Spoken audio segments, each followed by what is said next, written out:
Shalom, shalom frères et sœurs en Christ. Et bienvenue à la rhapsodie du dimanche 3 octobre 2021. Rhapsodie écrite par le pasteur Chris Oyakilome. Et la lecture vous est offerte par les vérités de l'évangile. Le thème d'aujourd'hui est les responsabilités des sacrificateurs. Et le verset de 1 Samuel 12, verset 23, qui se lit comme suite. Loin de moi aussi de pécher contre l'Éternel, de cesser de prier pour vous. Je vous enseignerai le bon et le droit chemin. Fin du verset. Le pasteur Christ dit, la Bible dit dans Apocalypse 1, verset 6, que le Seigneur Jésus a fait de nous un royaume de sacrificateurs pour Dieu, son Père. À lui soit la gloire et la puissance au siècle des siècles. Amen. Donc, en Christ, vous êtes sacrificateur devant Dieu.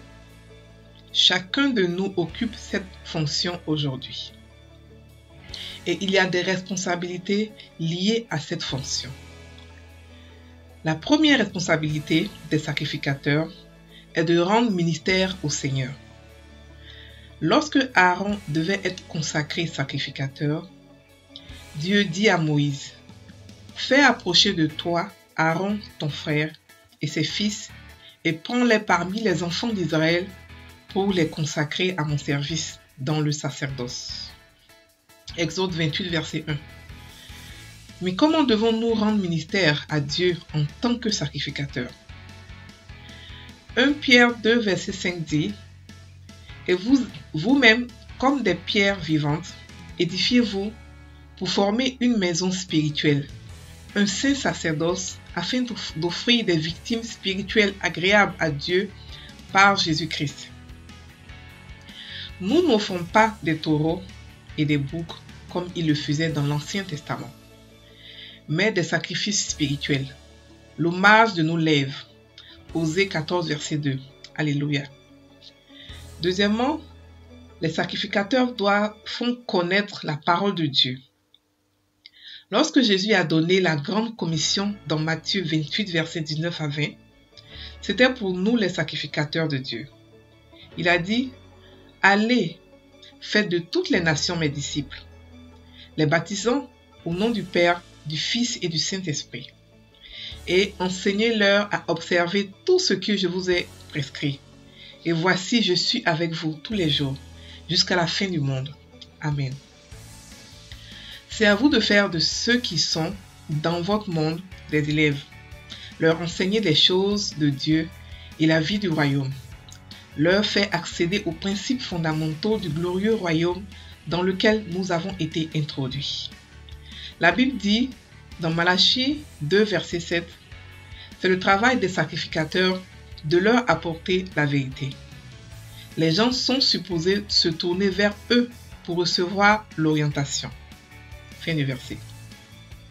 C'est votre ministère en tant que sacrificateur, c'est votre appel et votre responsabilité de faire connaître sa parole au monde. Les gens devraient chercher et apprendre les choses de la vie de justice auprès de vous. La troisième responsabilité des sacrificateurs est l'intercession. Nous sommes comme Jésus, notre souverain sacrificateur, au sujet duquel la Bible dit « C'est aussi pour cela qu'il peut sauver parfaitement ceux qui s'approchent de Dieu par lui, étant toujours vivant pour intercéder en leur faveur. » Hébreux 7, verset 25. Notre verset principal nous montre Samuel comme étant un sacrificateur et enseignant qui n'allait pas cesser de prier pour le peuple, ayant la même mentalité. Priez très souvent pour tous les hommes, pour tout et pour votre pays. Dieu nous a donné la domination et l'autorité pour changer le cours des événements sur la terre, en utilisant le nom de Jésus. Par conséquent, avec la prière, faisons en sorte que sa volonté s'accomplisse sur la terre, dans la vie de ceux qui nous entourent, dans nos villes et nos nations. Prenez votre position sacerdotale en rendant ministère au Seigneur, en enseignant et en intercédant. Alléluia. Fin de la rhapsodie. Donc le pasteur ici explique les responsabilités du sacrificateur.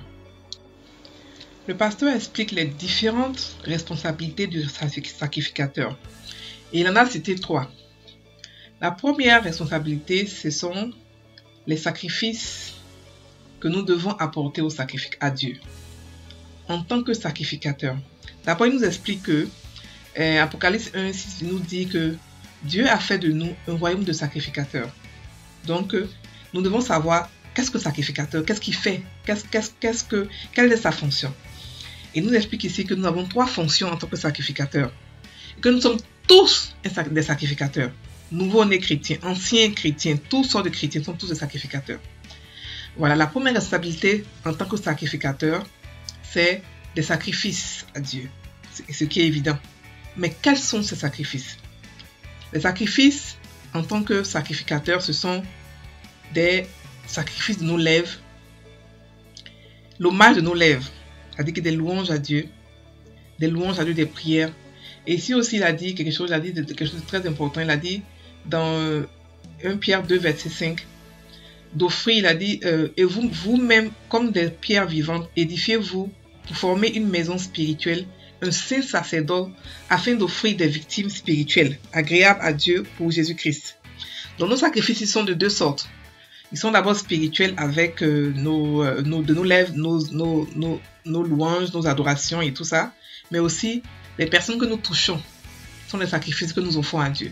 Lorsque nous cherchons lorsque nous trouvons des âmes, lorsque nous envoyons des âmes dans la maison de Dieu, dans le royaume des cieux, c'est aussi des sacrifices que Dieu agrée. Ah, c'est le premier sacrifice que nous faisons. Le deuxième rôle ici, c'est de enseigner le peuple.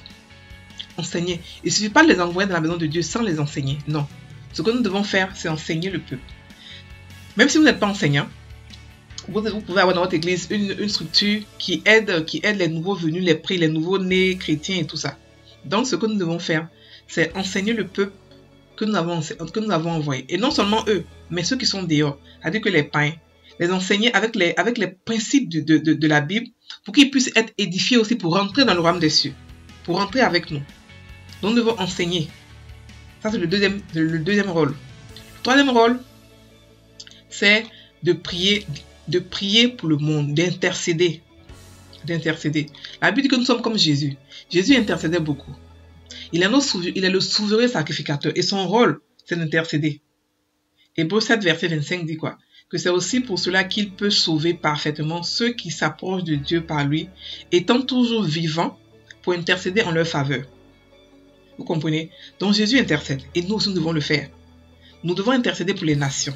Nous devons intercéder pour les gouvernements, pour les présidents. Parce que c'est nous qui dominons, nous qui régnons dans ce monde-là avec le nom de Jésus. Si nous n'étions pas dans ce monde, je vous assure que le monde était déjà détruit depuis. Parce que Satan, nous sommes la seule force qui retient Satan. La seule force. Donc nous devons faire notre travail d'intercéder pour ce monde. Le monde nous a été donné. Dieu aime ce monde. Il a eu pitié de lui. C'est pour ça qu'il a envoyé son fils pour venir mourir pour lui, pour ce monde-là. Donc nous devons intercéder pour ce monde-là. Nous devons prier pour ce monde. À Elvie, ce que nous faisons chaque matin, nous avons 30 minutes de prière, d'intercession pour le monde et 30 minutes où nous avons la rhapsodie plus des prières pour nous-mêmes ou des confessions. Donc vous pouvez venir assister. Voilà. Donc c'est ça le rôle des sacrificateurs. Donc maintenant prendre la prière. Cher Père, merci pour le privilège de me tenir avec toi.